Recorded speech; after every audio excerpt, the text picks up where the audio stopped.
rumors are that there was no music. I didn't use the Airport Gary music. Why would you not use the Airport Gary music when I'm turning into Airport Gary? I fucked up. Oh, that's a good answer. Yeah. Well, that would be the right answer, right? Yeah. And I appreciate I'm not gonna bullshit it. Like, well, you tend to like to bullshit. I never bullshit. Well, you like to bullshit for a second here and there. T-Rock, this is the greatest moment of the show. This is the only part I watch the show for. It's your favorite time, everybody, as I turn into the greatest superhero known in entrepreneur land. I'm also the only superhero in entrepreneur land for now. I'm looking for my other cast of characters, so please, in the comment section, tell me which character you're gonna be that's gonna complement this universe of entrepreneurial superheroes. But it's that time again. Cue the music, D-Rock. Airport Gary.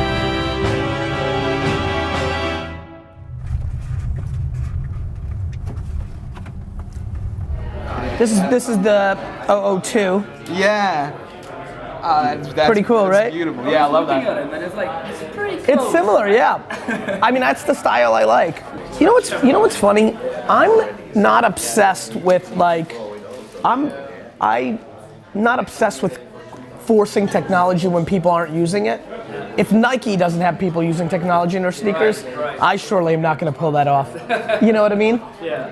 To me, I like to react to what's actually happening versus force something that I'd like to happen. And I think it's a crucial mistake of most businesses, trying to force their narrative or their ambitions down the consumer's throat instead of feeding what the consumer's telling you they want. What's that? I think it comes from audacity and ego. From human behavior of people that run companies and they think they're big time. I'm never gonna take the end consumer's attention for granted. Bye.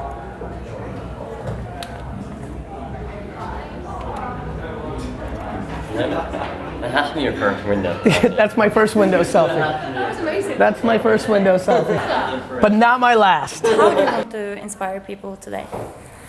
You know, it's funny, I don't really care about, anything other than getting people to do, right? Whether it's something I say, whether it's my overall optimism and energy, whether it's an answer to a question, whether it's my relentless suffocation of excuses or a tactic.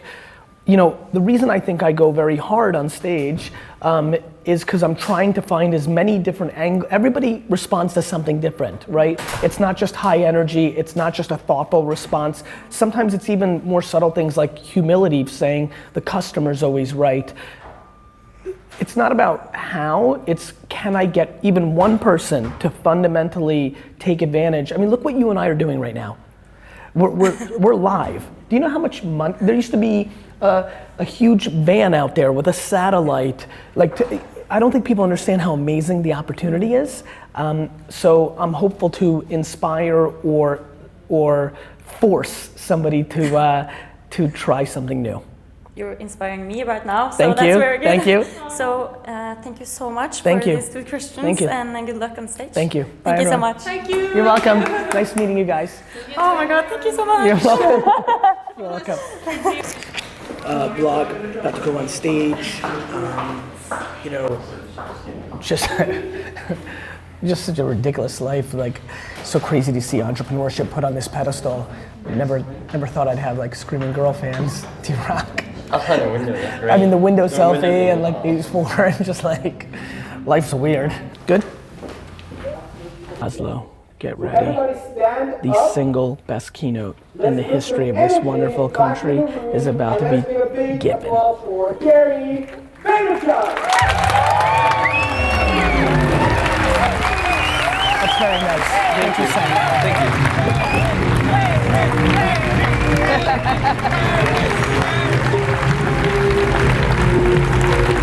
I think that there's a lot of misconceptions, assumptions, curiosities, difficulties for a lot of B2B marketers, for a lot of entrepreneurs, for a lot of consumer-based companies. I think it's a very binary debate. I really think that we're in a place right now where you either believe in what I think is happening or you don't. And I think I want everybody to listen to that sentence very carefully, not about what's coming, not what's about to happen.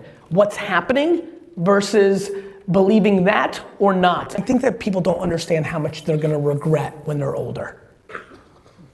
I also think a lot of executives here are gonna get fired in 6 years for being conservative, even though that's what their company's telling them to do. They're gonna be the fall guy and the fall gal when the company starts faltering. So a bunch of people here are gonna be out of a job. They think they're being smart and a political animal and they're gonna get promoted. What they don't realize is that the market's changing on them, and when everybody looks at them and they were the ones pushing bullshit because the company wanted them to pull bullshit, they're gonna get fired, and I don't want that to happen to them. So I'm trying to get them to die on their sword instead of somebody else's, and I'm trying to focus on getting them to tell the truth instead of what they think they need to do to get another bonus this year.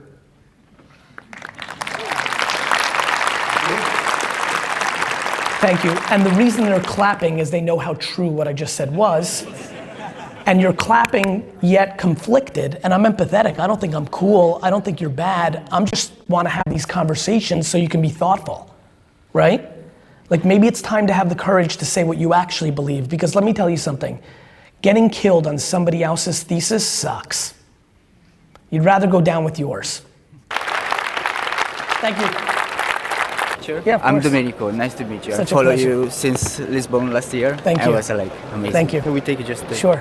To actually fund So what's my the question? business. So my question is, what should I do? You either raise Yes. capital, Yes, sir. or you start maximizing even more margin and just be patient. Right, sir. I mean, like So- Wine Library, we made no money the first 4 years. Yes, sir. So from 23 to 27, there was nothing, it was like no margin, none. But enough. You keep reinvesting. You just got to make sure you're making enough, a little bit more. That's all. So that's what I'll be Patience. doing for like this last 7 months. Thank you so much. You're welcome. Pleasure Take to care. have you here. Thank you. Great.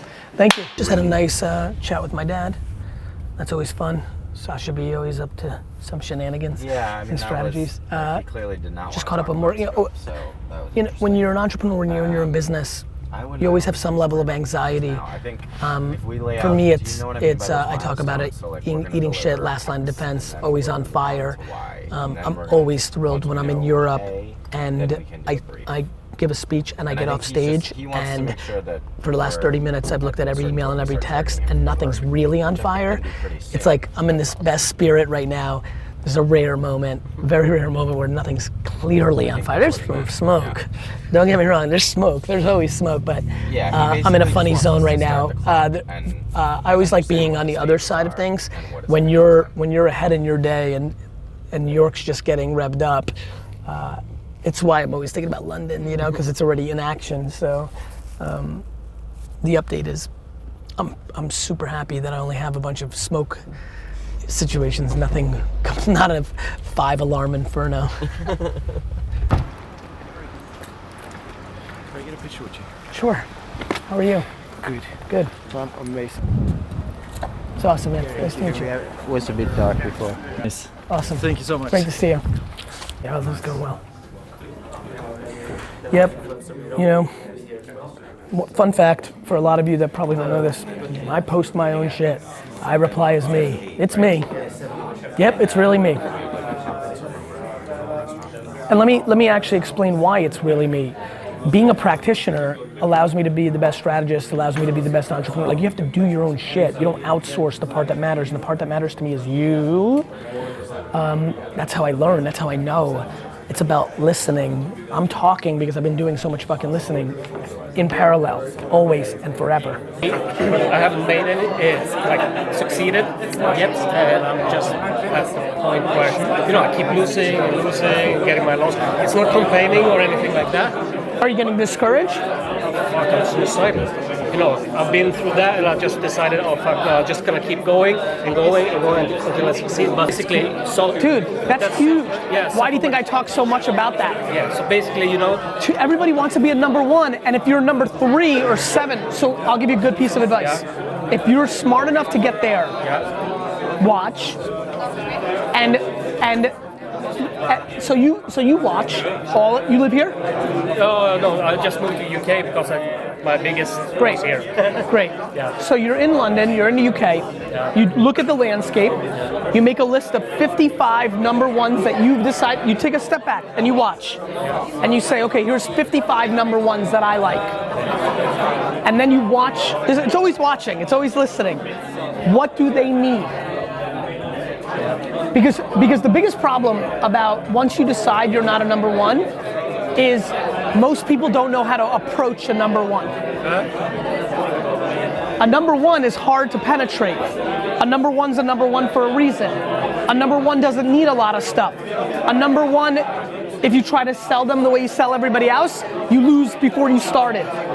So I always say, and I don't know how much you've heard this, I don't always say, but often I say, you gotta watch when I have something, whether it's a sneaker or a book. D-Rock asked to make a video for me 5 times on email.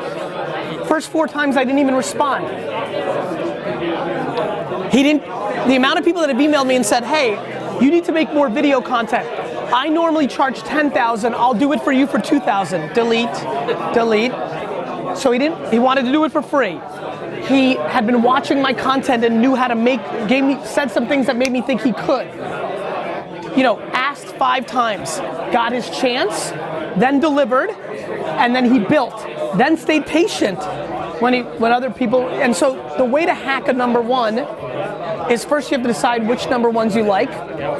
Then you need to see what she or he is into, what are their weaknesses, or what are they talking about, or how are they acting.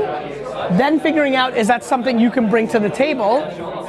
And so now you start with 55, you get a read, you're down to 12, whatever you think you're good at. The fact that you've already realized you're not a number one already means you're willing to be self-aware. Yeah, of course, yeah. And then you attack. Not sales. I just suck at sales. So I need, number one sales guy. Or you need a team that already has sales taken care of. Because a number one necessarily isn't sales. But can I run like a number 3 and just hire a number one? You could.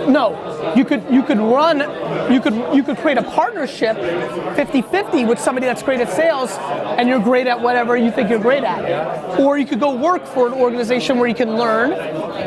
But don't just assume a number one needs to be great at sales. Some number ones are not great at sales, they're great at management, they're great at structure, they're great at branding. I would argue I'm not great at sales.